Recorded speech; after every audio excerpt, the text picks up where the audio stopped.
Orang yang kesadaran rendah ketika masuk rumah kosong menyampaikan salam, mungkin kita akan diingatkan, kenapa kamu menyampaikan salam? Kan rumah kita kosong.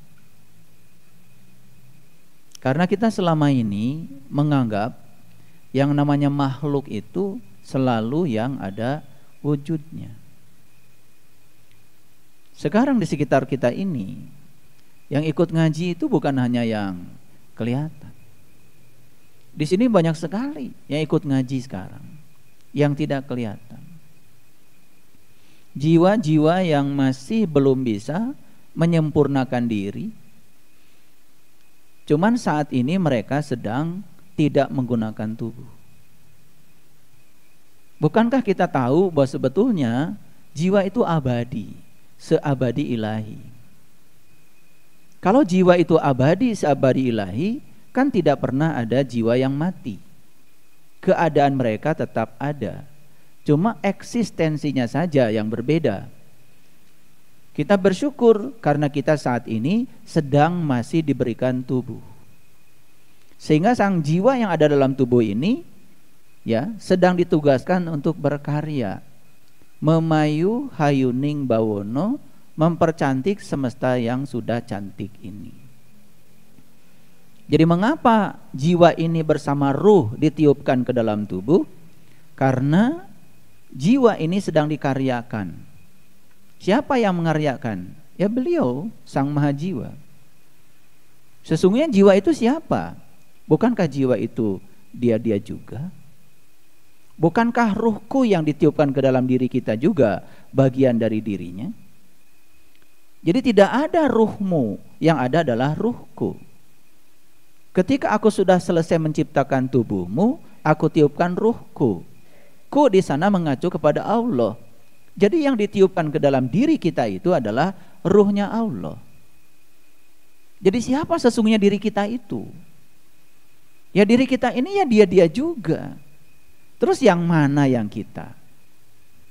Kan tidak ada.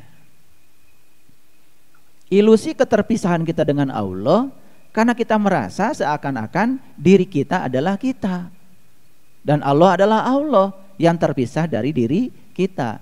Itulah kesalahan kita bertauhid selama ini.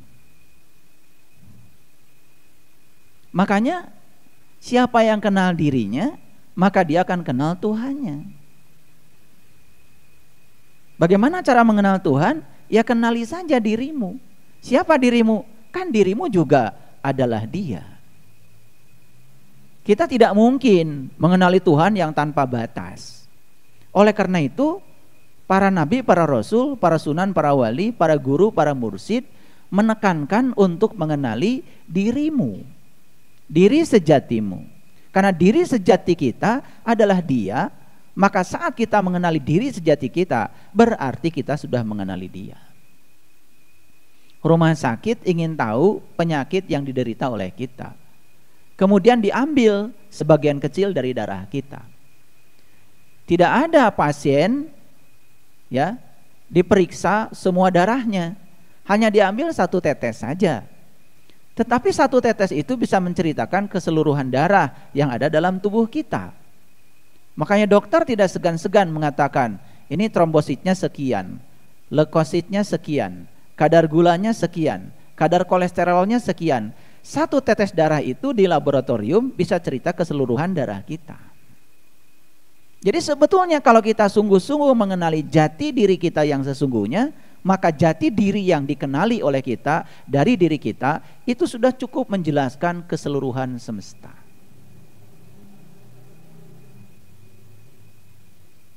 Nah, ilusi keterpisahan itu karena kita mengizinkan diri kita dikendalikan oleh satu kekuatan buta yang telah membodohkan kita, yang telah mengkerangkeng kecerdasan kita, sehingga sampai hari ini ya kecerdasan kita itu mati, tidak berkembang. Salah siapa? Ya salah kita sendiri karena kita mengizinkannya. Oleh karena itu saya wanti-wanti, bertemu dengan saya hari ini sangat berbahaya. Karena saya akan membuka kecerdasan yang tersembunyi selama ini, harta karun yang terpendam dalam diri akan saya usik sehingga bisa bangkit.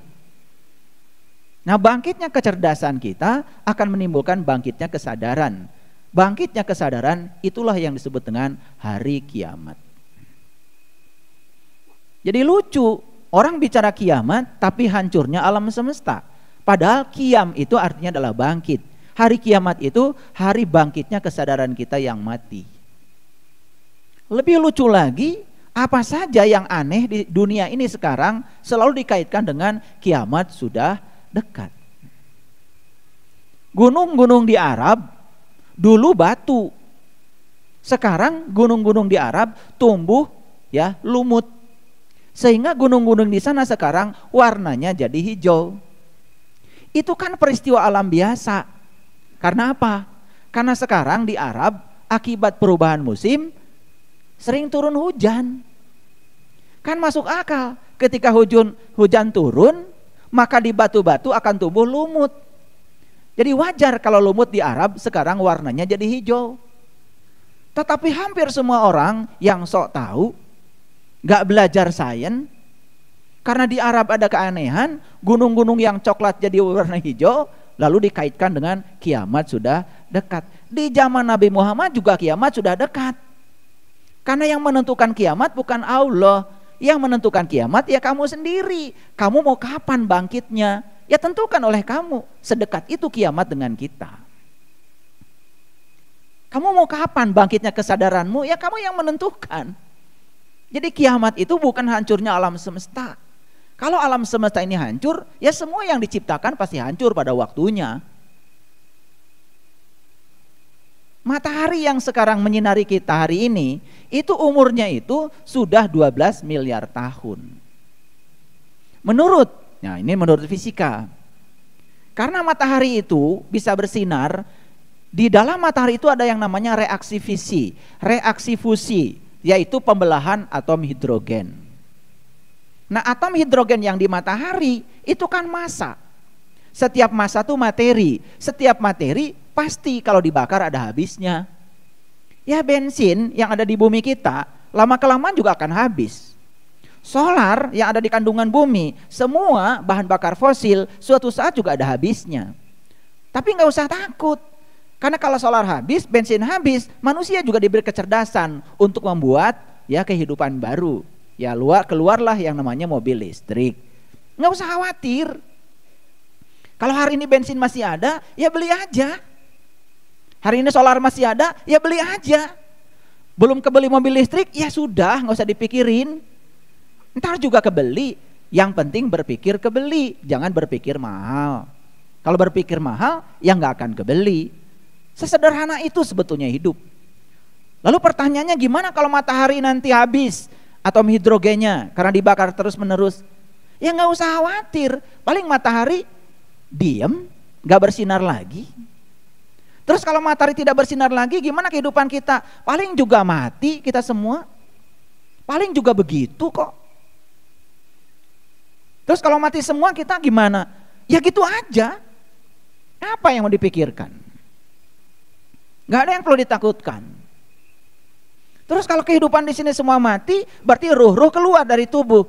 Nah, ruh yang keluar dari tubuh kemana? Ya mungkin saja di planet lain sudah ada leluhur kita. 2-3 pasang aja cukup. Dan tidak usah bermigrasi kita ke sana cari pesawat. Karena ruh itu tidak terbatas ruang dan waktu. Nanti ruh-ruh ini akan dilahirkan lagi di sana, ditiupkan pada tubuh baru. Kehidupan berlangsung lagi. Di mana? Nggak tahu saya juga. Karena sekarang kita sedang di bumi, ya nikmati saja di sini saat ini sekarang mumpung kita masih hidup. Dilengkapi tubuh, ya sudah. Tubuh ini kendaraan yang diberikan Allah untuk kita. Untuk apa? Untuk berkarya. Dan di balik tubuh ada diri sejati kita yang sedang dikerjakan oleh Allah. Sesederhana itu. Gak usah memikirkan ya matahari kapan akan mati, gak usah. Hari ini matahari masih bersinar, sudah moyan. Gitu aja kok. Gak usah memikirkan hari esok. Karena kalau kita memikirkan hari esok, kita menjadi takut. Gak usah juga memikirkan masa lalu. Kalau kita memikirkan masa lalu, kita jadi sedih. Supaya damai, sudah saja hadir di sini, saat ini, sekarang. Kenyataan hidup itu adalah sekarang. Sekarang kalian bisa melihat saya, kalian bisa mendengar saya, sekarang kalian bisa berbicara, kalian minum masih bisa ditelan, ya kan? Kalian makan masih bisa merasakan. Itulah kenyataan hidup. Dan tujuan hidup itu adalah hidup itu sendiri. Makanya tidak usah merumuskan tujuan hidup. Buat apa? Karena hidup itu sendiri sudah tujuan. Orang yang merumuskan tujuan hidup, orang yang tidak sedang hidup. Kan aneh ya. Kita sekarang faktanya sedang hidup, malah kita mencoba merumuskan tujuan hidup. Kita sedang hidup. Kan yang merumuskan tujuan hidup itu orang yang tidak sedang hidup. Lah kalian sedang hidup merumuskan tujuan hidup buat apa? Tujuan hidup itu adalah hidup itu sendiri. Nikmati aja sekarang hidup. Apa adanya. Dan hidup cuma dua.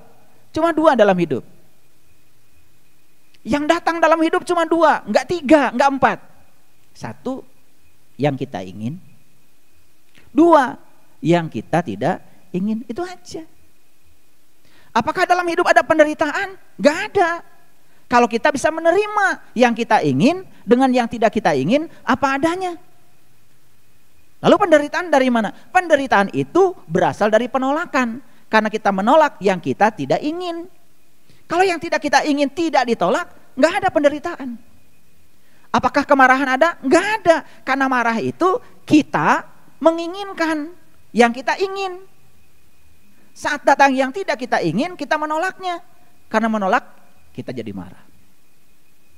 Kebencian ada? Nggak ada. Karena kebencian itu berasal dari pikiran. Kapan benci itu datang? Saat kita menolak yang kita tidak ingin. Saat yang tidak kita ingin hadir. Betul nggak? Jadi kalau kita sudah bisa menerima hukum alam, yang kita ingin dengan yang tidak kita ingin diterima dua-duanya dengan cara yang sama, tidak ada penderitaan, plus tidak ada lagi yang namanya kebencian, kemarahan, nggak ada. Karena tidak ada lagi yang bisa kita benci, tidak ada lagi yang patut untuk dimarahi. Setuju? Kan sederhana sebetulnya. Nah, menjadi rumit kehidupan ini karena di sini nih. Ini nih yang membuat kita jadi rumit, pikiran kita sendiri. Baik.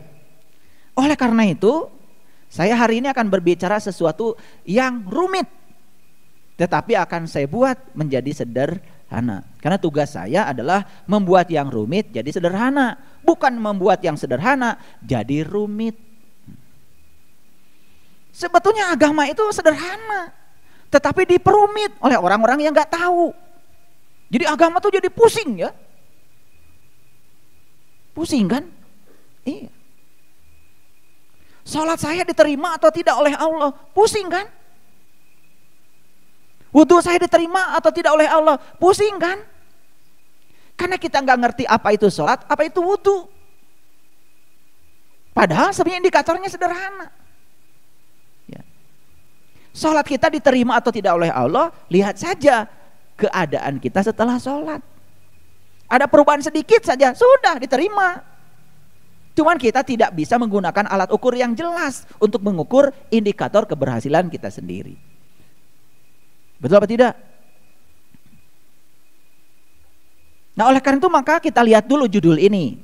Karena biasa ya, 30 menit pertama saya jelaskan judul. Saya akan cerita perumpamaan.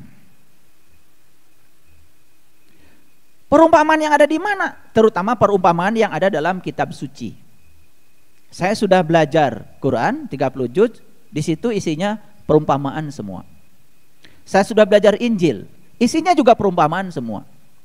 Saya juga sudah belajar Weda, isinya juga perumpamaan semua.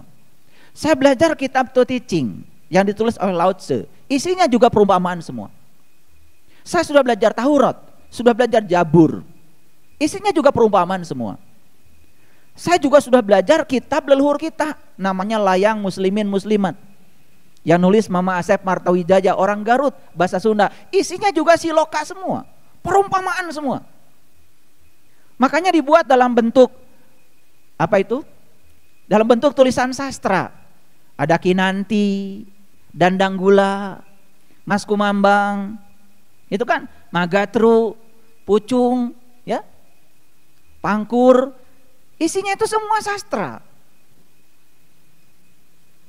Saya sudah belajar juga kitab Sasangka Jati. Kitabnya Pangestu, 10 jilid yang sudah saya baca. Isinya perumpamaan juga. Nah sekarang saya mau ngasih ilustrasi sedikit.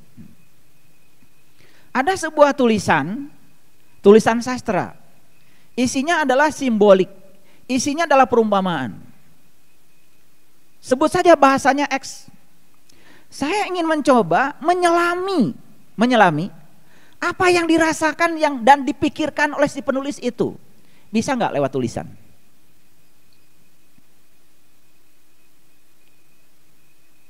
Mama Asep Martawijaya di Garut menulis Layang Muslimin Muslimat. Kan itu tulisan. Tulisan itu rangkaian huruf yang berupa kata-kata menjadi kalimat, menjadi paragraf. Kenapa beliau menulis itu? Kan satu, beliau ingin menyampaikan apa yang beliau rasakan, apa yang beliau pikirkan, ingin dirasakan dan dipikirkan oleh kita kan sebetulnya. Jadi setiap tulisan itu isinya adalah gagasan. Karena beliau ingin membagikan kebahagiaan yang beliau rasakan ingin dibagikan kepada kita, rasa yang beliau rasakan, kenikmatan yang beliau rasakan ingin dibagikan kepada kita. Pertanyaannya, bisakah kita merasakan yang dirasakan oleh beliau lewat tulisan? Bisa? Gak akan bisa. Gak akan bisa. Walaupun bisa, kalian hanya menerka-nerka saja. Akibatnya hanya menggunakan prasangka. Jadi ilmu yang keluar tuh cuman ilmu cek jeng cenah. Atau buahna lebat kumeureun, da tangkal nage tangkal susuganan.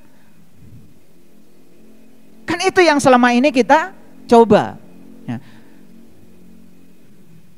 Ada orang habis minum kopi, rasa kan? Dia tuliskan pengalaman minum kopi dalam kata-kata. Kemudian kalian membaca tulisan tentang rasa kopi dalam bentuk tulisan. Berhasil nggak kalian merasakan rasa kopi yang ingin dibagikan oleh si penulis kopi itu? Bisa? Nggak akan bisa. Kalian jadinya hanya menerka-nerka saja kan? Menerka-nerka saja. Oh, kopi teh geuning rasana kitu. Makin menerka makin jauh dari pesan yang ingin disampaikan oleh si peminum kopi itu. Karena satu-satunya cara untuk bisa merasakan yang dituliskan oleh si penulis kopi, kalian minum kopi yang sama dulu. Bahkan setelah minum dari gelas yang sama, kopinya sama, gulanya sama, bahkan kalian tidak perlu baca itu lagi. Ini yang sederhana dulu. Karena nanti kita mau masuk pada yang lebih berat lagi. Karena saya coba dengan menggunakan pendekatan saintifik supaya tata titiknya, urutannya bisa dimengerti. Jadi saya tegesin lagi. Bisakah kita merasakan rasanya kopi dari tulisan tentang orang yang meminum kopi? Jelas tidak bisa. Kalaupun kita coba membaca berulang kali, kita hanya menerka-nerka saja. Dan kita tidak akan pernah merasakan kopi dari tulisan tentang kopi. Jelas? Oke.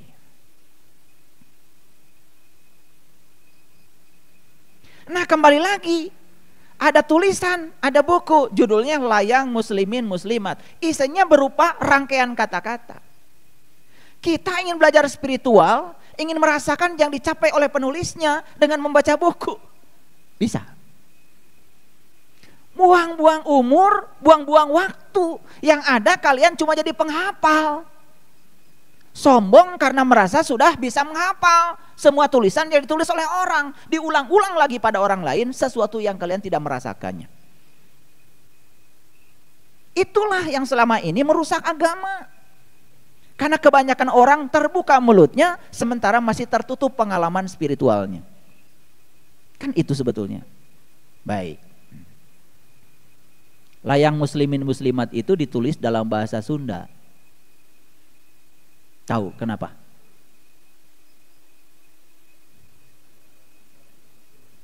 Kenapa?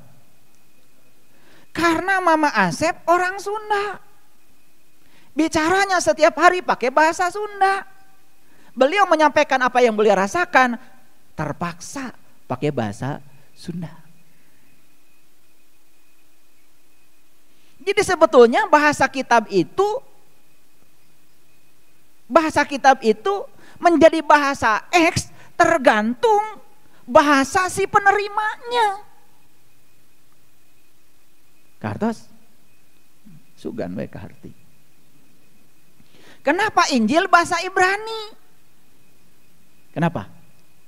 Karena Nabi Isa bahasa komunikasi sehari-harinya bahasa Ibrani. Apa yang beliau rasakan, yang beliau alami disampaikan dalam bahasa yang beliau pakai. Nah, kenapa saya ceramah sekarang pakai bahasa Indonesia? Karena saya orang Indonesia, tiap hari pakai bahasa Indonesia. Saya lancar berbahasa Indonesia supaya komunikasi ini lancar dan kalian juga mengerti bahasa saya. Izin saya bicara pakai bahasa Indonesia. Kenapa saya tidak pakai bahasa Sunda? Moal ngarti kabeh. Karena yang di masjid ini tidak semua orang Sunda. Makanya terpaksa saya menggunakan bahasa nasional yang semuanya mengerti. Sehingga kalau saya bicara semua main ungguk-ungguk. Kan gitu. Betul nggak? Iya. Tuh kan seri kabeh. Coba kalau saya pakai bahasa Sunda, karunya. Nu orang Sunda ge seri sing celeketek, eta nu orang Jawa masih manyun keneh, da teu ngarti. Tuh kan seri kabeh. Paham? Nah, mohon maaf. Kenapa Quran bahasa Arab? Kan ngerti kan? Karena si penangkapnya memang berbahasa Arab. Beliau menyampaikan apa yang ditangkap menggunakan bahasa yang beliau gunakan. Gak mungkin menggunakan bahasa yang lain. Saya baca kitab Sasangka Jati, itu bahasa Jawa. Kenapa bahasa Jawa? Karena si penangkap getaran-getaran ilahi itu dia berbahasa Jawa. Ketika sudah ditangkap pemahamannya, terpaksa disampaikan dalam bahasa Jawa. Awas. Apakah gustinya Mama Asep Martawijaya teh orang Sunda? Sanes. Apakah gustinya Nabi Muhammad itu orang Arab? Sanes. Apakah gustinya Nabi Isa itu orang Ibrani? Sanes. Apakah gustinya Cak Narto yang menulis Sasangka Jati orang Solo? Sanes. Jadi Allah itu menggunakan bahasa Rob, bahasa yang sama. Apa bahasa yang dipakai oleh Allah? Bahasa yang dipakai oleh Allah namanya bahasa ilahi. Wujudnya apa? Wujudnya itu hanyalah getaran-getaran ilahi. Setiap getaran ada frekuensi, setiap getaran ada vibrasi. Jadi kalau begitu, ya Allah itu jangan ditanya siapa. Kalau Allah ditanya siapakah Allah, mengacu kepada sosok. Karena siapa pasti sosok. Jadi pertanyaan yang paling bagus buat Allah itu, Allah tuh apa? Ini mengubah dari siapa menjadi apa, cara bertanya pun ini sudah mencerminkan kesadaran, mencerminkan tauhid. Jadi Allah itu apa? Kalau Allah itu adalah getaran, kalau Allah itu adalah frekuensi, kalau Allah itu adalah vibrasi, berarti Allah itu adalah sumber energi. Paham? Oke. Sekarang kita bicara dulu yang sederhana. Lagi diam, tiba-tiba bergetar HP. Kan cuma dua kemungkinan. Satu, ada yang telepon. Dua, ada yang mengirimkan pesan.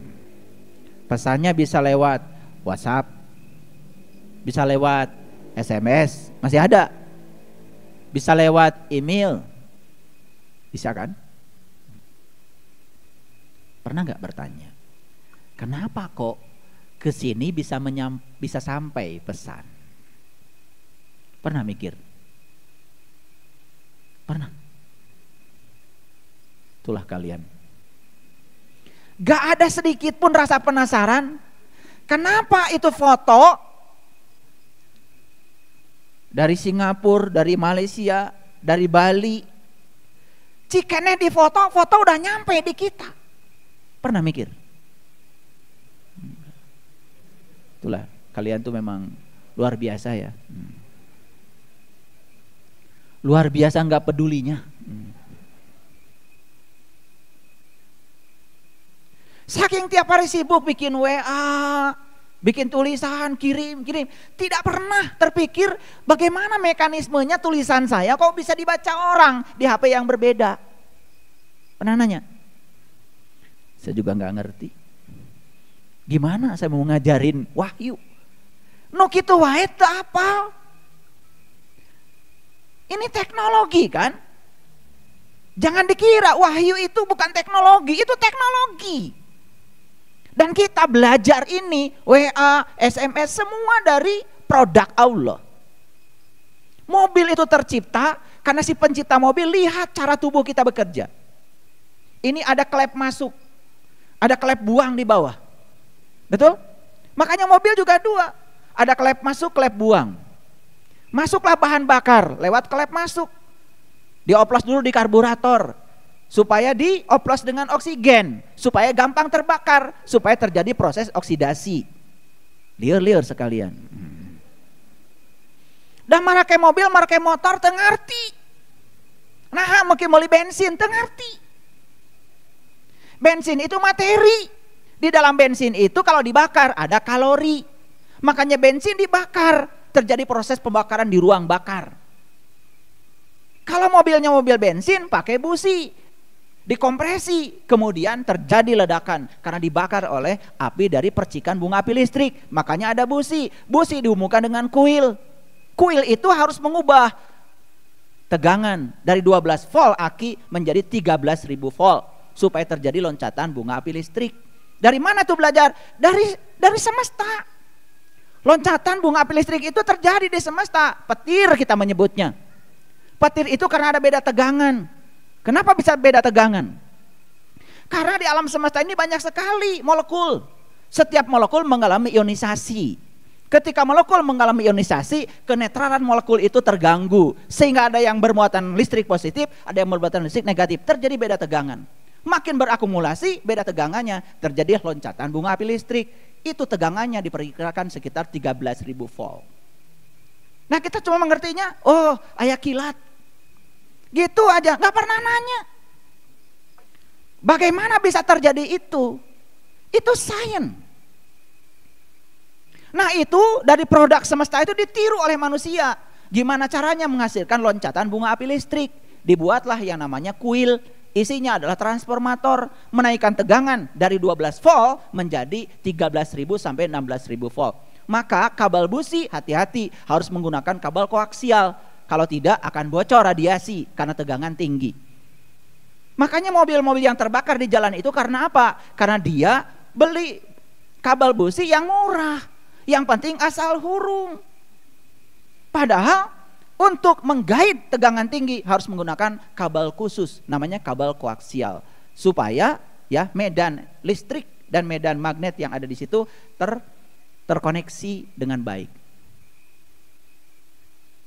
Apa yang terjadi dengan mobil? Kan mobil itu sebenarnya mengubah bensin menjadi kalor, menjadi panas. Setelah jadi panas dirubah menjadi gerakan mekanik yang disebut dengan usaha ban berputar. Pernah mikir? Dari mana itu terjadi? Kan dari sini. Kalian tadi pagi sarapan. Di sini sudah disediakan mesin yang bisa mengubah seluruh makanan yang kita santap menjadi kalori. Maka setiap makanan ada kalorinya. Makanya makan harus sesuai dengan kalori yang dibutuhkan. Kalau tidak perlu karbohidrat, tong dahar. Komorek cicing mah. Iya, itu kan jadi simpanan energi di sini. Beteng jadi melendung. Karena kita makan hanya berdasarkan enak gak enak, bukan berdasarkan kebutuhan energi. Orang yang sadar begitu mau makan, dia kemudian mikir, hari ini saya mau kemana, apa yang saya kerjakan, perlu gak makan nasi, berapa banyak. Karena dia sadar setiap makanan yang masuk ke dalam mesin tubuh ini akan dirubah menjadi kalor. Kalor dirubah menjadi usaha, sehingga tangan bisa bergerak, kaki bisa bergerak. Itu mekanisme alam yang ditiru kemudian menjadi mesin, sepeda motor, pesawat, kereta api, dan seterusnya. Semua itu belajar dari Allah sebetulnya. Teknologi itu belajar dari Allah. Nah sekarang kembali ke sini. Kenapa ini bisa menerima pesan? Ayo. Ada keluarga kita di Sumatera. Dia nulis pesan. Nah pesan itu dibawa oleh gelombang elektromagnetik. Karena apa? HP ini isinya adalah getaran. HP ini isinya frekuensi. Yang dihasilkan oleh HP ini adalah gelombang elektromagnetik. Karena di dalam HP ini ada namanya IC, Integrated Circuit. Nah dari sini dikirim, dibawa oleh gelombang elektromagnetik kemana? Ke BTS yang ada dekat di mana orang itu membuat pesan. Dari BTS itu ke BTS ini, ke BTS ini, ke BTS, terus sambung menyambung. Untuk satu pesan itu bisa saja ada ribuan tower yang menyampaikan pesan itu. Nah di dekat rumah saya di sini ada tower, ada pemancar. Pemancar itu menyampaikan pesan ke HP saya. Jadi yang sampai di sini apa? Getaran. Getaran. Nah, nggak usah saya jelaskan, pusing nanti. Kenapa getaran kok bisa membawa huruf, bisa membawa video, bisa membawa suara, nanti tambah pusing kuliahnya. Cukup saja bahwa pesan sampai ke sini karena ada getaran akibat adanya gelombang elektromagnetik. Nah, kenapa yang bergetar HP saya? Ada pertanyaan begitu? Pasti nggak ada. Itu hebatnya kalian. Karena seseorang yang di Sumatera tadi menyampaikan pesan, kan yang dituju adalah nomor HP saya. Setiap nomor HP itu terkuantisasi. Dia itu sudah punya satu alamat. Tidak mungkin alamatnya itu salah, walaupun beda satu digit dari 12 nomor itu. Jadi, itu yang disebut dengan abad kuantum, abad kuanta. Semua terkuantisasi, tidak akan salah kirim. Sekarang pun sudah zaman QR. Semua sudah pakai coding. Makan di restoran pun sekarang sudah tidak ada menu yang tulisan. Makanya begitu diam aja masuk ke restoran, ngadaguan menu yang tulisan, barang jeung gambarna moal dahar. Dan sekarang mah di restoran pun sudah disediakan QR. Jadi kita harus punya aplikasi QR-nya sehingga ketika kita foto maka nyambung. Begitu saat nyambung, link tentang daftar makanan sudah ada di HP kita. Tinggal di searching itu mau pesan apa. Jadi sekarang orang yang gaptek rek dahar di restoran wae moal bisa.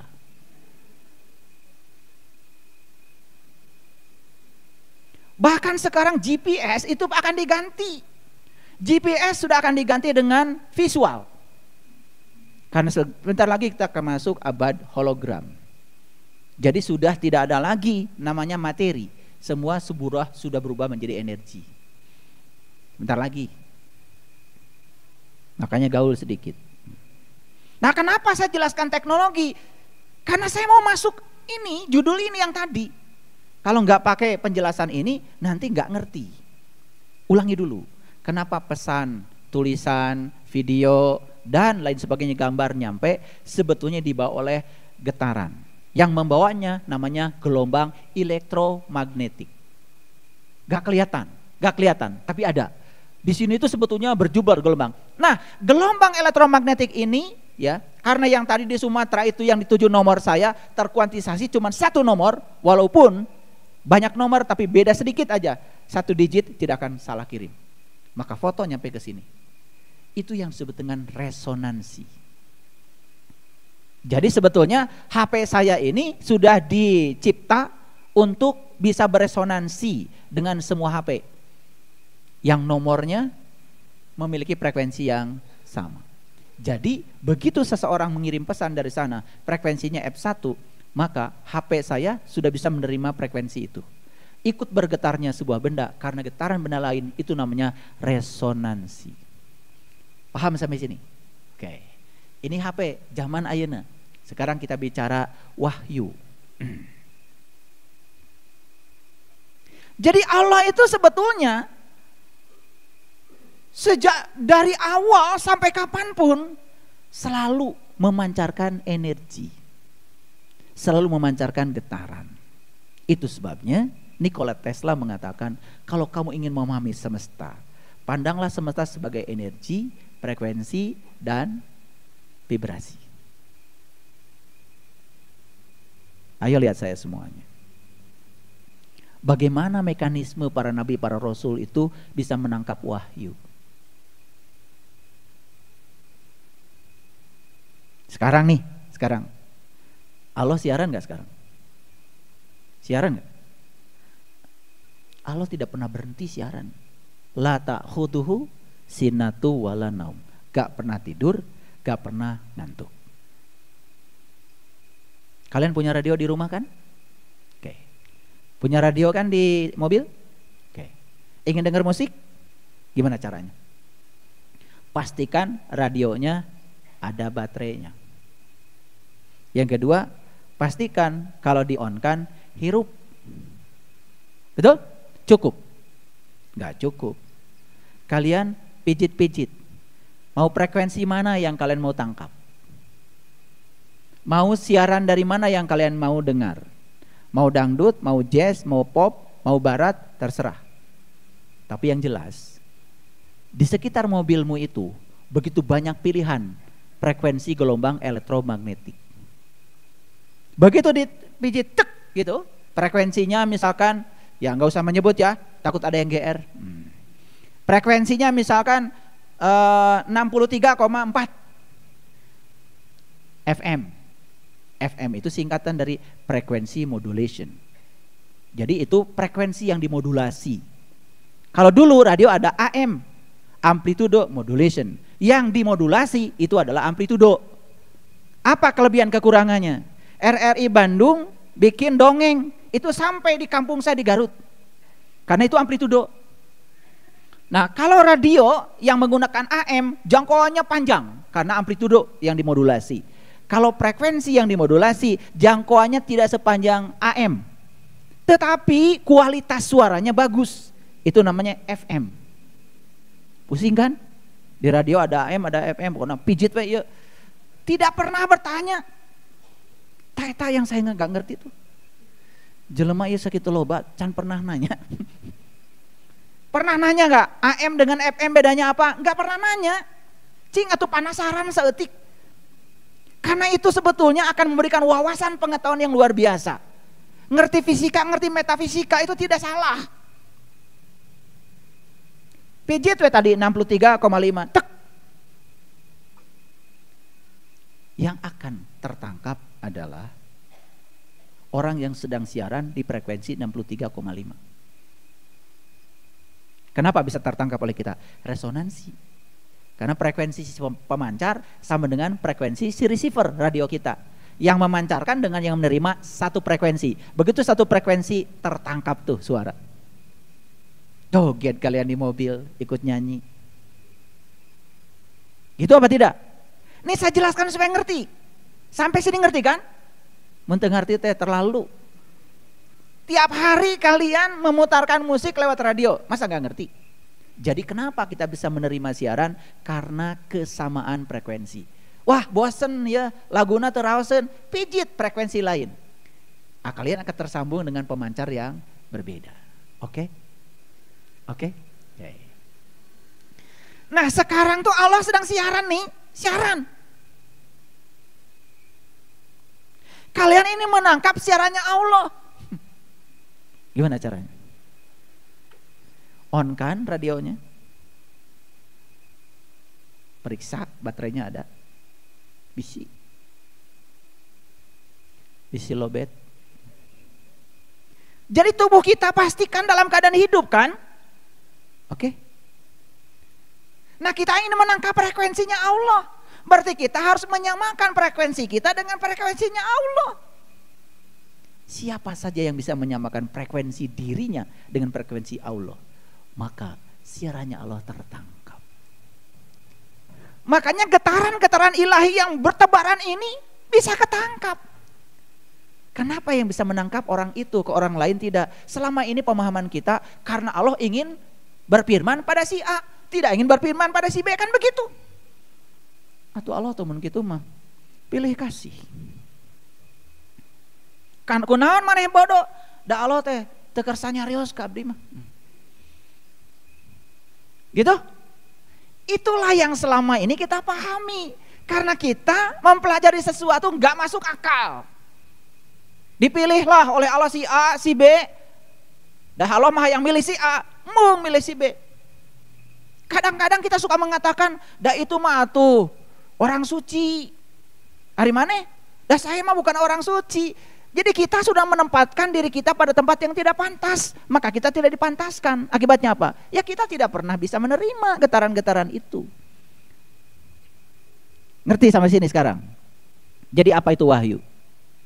Getaran ilahi. Siapa yang bisa menangkap wahyu?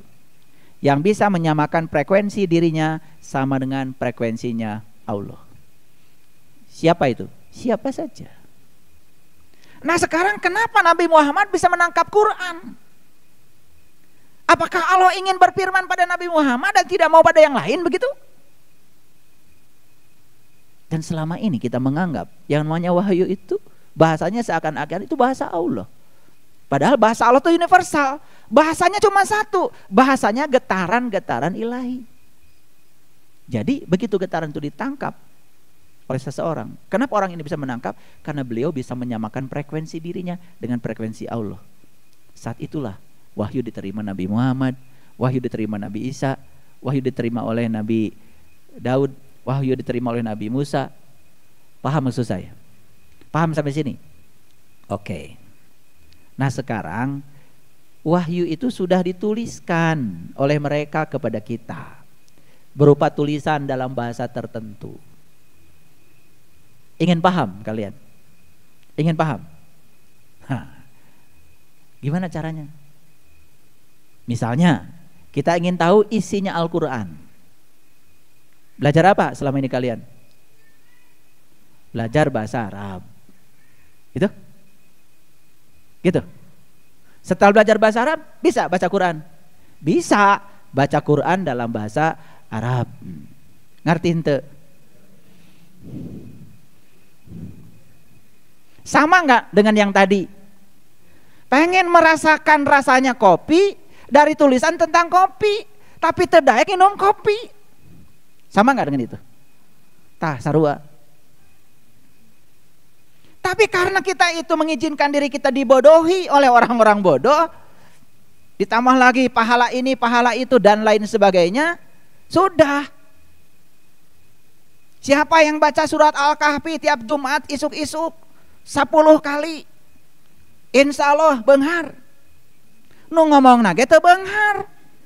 Da beak waktuna baca Quran surat Al-Kahfi 10 kali, erek irah gawena. Tapi karena kalian percaya sama orang yang tidak layak untuk dipercaya, ya sudah, kalian jadi korban. Saya tidak anti dengan itu. Isinya Quran surah Al-Kahfi itu luar biasa. Mun bisa nangkap isinya Quran surah Al-Kahfi dan kalian bisa mengimplementasikan isinya, benar. Lain maca wungkul. Oke, sekarang kita lebih santai sedikit. Ini agak berat tadi kuliahnya, agak berat. Kuliah fisika tadi. Sekarang kita sederhanakan. Jadi prinsipnya resonansi itu kesamaan frekuensi.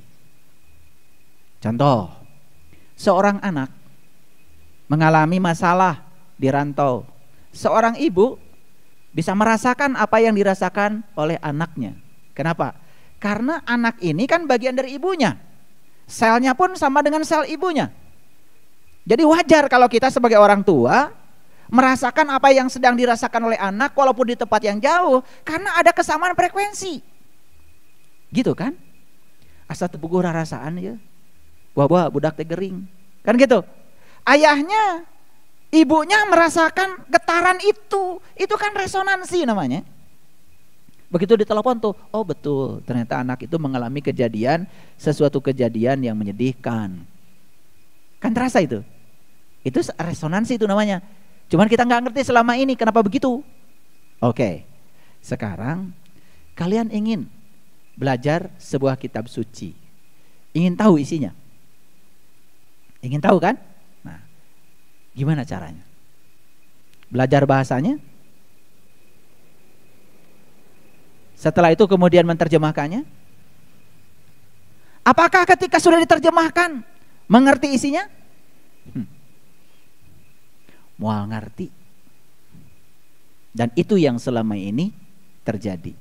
Metodologinya salah. Makanya belajarnya jangan learning to know, tapi learning to do. Supaya learning to be. Ingin merasakan isinya Quran? Cari ilmu. Kenapa Nabi Muhammad bisa menerima Quran? Ingin merasakan rasanya Injil? Cari ilmu. Gimana Nabi Isa bisa mengalami pengalaman spiritual sehingga beliau bisa menuliskan pengalaman spiritualnya dalam satu kitab namanya Injil. Ingin mengerti layang muslimin muslimat? Cari ilmunya. Gimana caranya? Mama Asep Martawijaya kok bisa merasakan sebuah pengalaman spiritual yang pengalamannya ditulis secara rapi dalam bentuk kitab layang muslimin muslimat. Kartos. Jadi ada yang dirubah nggak metodenya? Ada yang diubah. Jadi kalau ingin paham Quran, caranya gimana caranya Nabi Muhammad bisa menerima Quran? Itulah yang dikatakan Nabi Muhammad. Yang dikatakan Allah pada Nabi Muhammad dalam satu statement yang sangat luar biasa di Quran surat Al-Ahzab. Laqad kana lakum fi Rasulillah uswatun hasanah. Sesungguhnya bagi kalian semua pada diri Rasulillah itu ada uswatun hasanah. Uswatun hasanah tentang apa? Liman kana yarjullah, tentang cara berjumpa dengan Allah. Wal yaumal akhir, di hari kemudian setelah berjumpa dengan Allah. Wa zakarallaha katsira, kamu bisa ingat Allah banyak-banyak. Uswatun hasanahnya Nabi yang selama ini kita tahu itu cara hidupnya beliau. Padahal cara hidupnya beliau itu kan sesuai dengan tata titinya, adat istiadatnya beliau di masa itu. Karena beliau tinggal di Jazirah Arab, tentu saja beliau tidak bisa melepaskan diri dari adat istiadatnya orang Arab. Jadi uswatun hasanahnya Nabi itu apa? Dijelaskan di Quran, uswatun hasanahnya Nabi itu cuma satu. Liman kana yarjullah, cara berjumpa dengan Allah. Itu saja. Kalau begitu, apa yang terjadi di Gua Hiro? Ayo.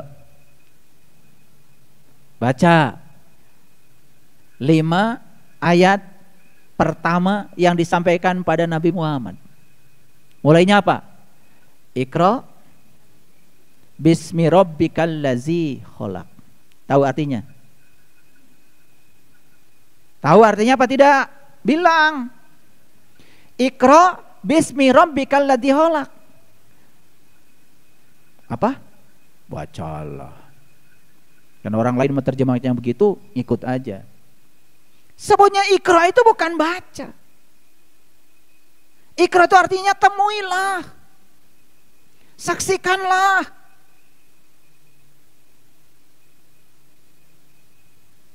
Jumpailah. Bismi rabbikal ladzi khalaq, Tuhan yang telah menciptakan. Memang dalam bahasa kamus Iqra itu bacalah. Kalau bacalah, yang terjadi apa? Baca tulisan. Oleh karena itu kita menganggap seakan-akan ada running text yang sedang dilihat oleh Nabi saat itu. Juga orang ayeuna ningali iklan di TV aya running text. Begitu? Lihat saya. Iqra bismi rabbikal ladzi khalaq. Bismi rabbikal ladzi khalaq itu apa? Tuhan yang telah menciptakan. Itu yang dibaca Nabi, itu yang ditemui Nabi, itu yang disaksikan Nabi. Jadi sebetulnya di Gua Hiro itu adalah perjumpaan. Sebuah pengalaman spiritual, proses resonansi. Ulangi. Iqra bismi rabbikal ladzi khalaq. khalaqal insana min 'alaq. Kan gitu? Betul? Dia telah menciptakan kamu dari segumpal darah. Ya tentu prosesnya tidak begitu kan? Ya lewat alam. Dari setetes air, namanya sperma dan sel telur, itu berasal dari sari-sari makanan yang dimakan. Kan itu prosesnya. Dari itu segumpal darah, segumpal daging, tulang belulang, jadilah sempurna. Oh, dibuatlah manusia sesempurna ini. Walladzi yusawwirukum fil arham kaifa yasha. Dia telah menciptakan tubuh ini sempurna sebagaimana rencananya. Untuk apa Allah menciptakan tubuh? Tubuh ini kendaraan terhebat yang bisa mengantarkan kita kepada Dia. Nah, kan dari situlah perlunya kita berguru kepada orang yang tahu bagaimana cara menggunakan tubuh supaya sang jiwa dalam tubuh ini bisa bertemu dengan sang maha jiwa, supaya kenal pada jati diri. Lanjut. Iqra bismi rabbikal ladzi khalaq khalaqal insana min 'alaq iqra wa rabbukal akram. Kan di situ dikatakan iqra wa rabbukal akram, dan temuilah Tuhan yang maha mulia. Allazi 'allama bil qalam, yang akan mengajarkan kamu dengan penanya sendiri. Allamal insan malam ya'lam, dan akan mengajarkan kamu apa yang kamu tidak tahu. Jadi bagaimana para nabi, para rasul menangkap wahyu, menyamakan frekuensi sehingga suara ilahi berupa getaran-getaran yang universal itu bisa ditangkap berupa pemahaman. Apa yang dipahami disampaikan dalam bahasa beliau-beliau itu. Keluarlah kitab seperti yang kita kenal saat ini. Clear sampai sini?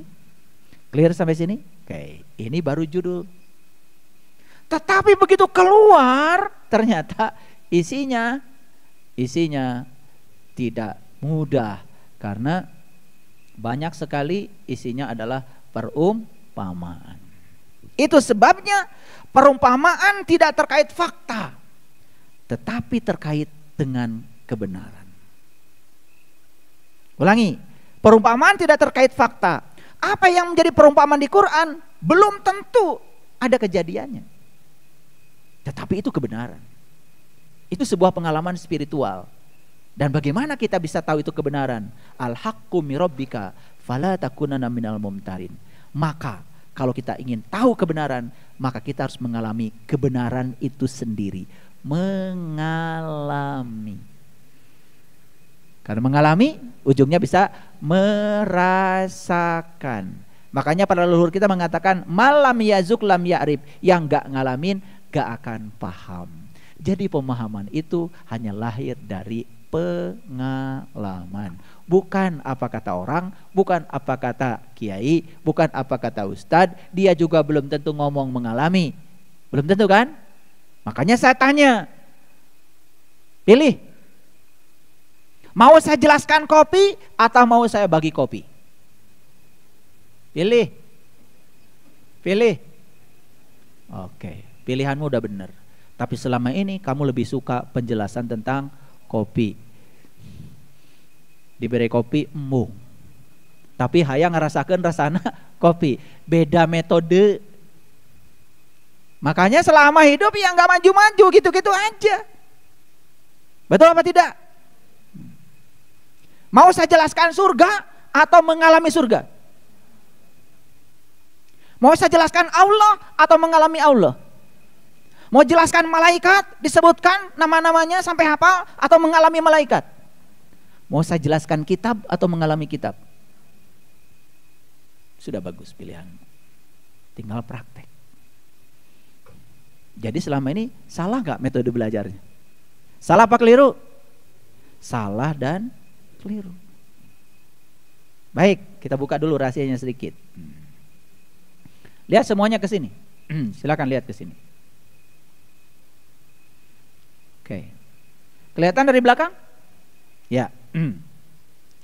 Walaqad syarrabna linnas fi hadzal Qur'an min kulli masalin fa aba aksarun nasi illa kufura. Dibacakan bahasa Arabnya, bisa percaya. Ini Quran surat Al-Isra, surat yang ke-17 ayat 89. Isra itu 17. Kenapa diberi nama 17? Itu ada alasan ilmiahnya. Kenapa Quran surat Al-Isra sama dengan rakaat sholat? Luar biasa itu. Kalau sudah tahu tuh jawabannya, keren.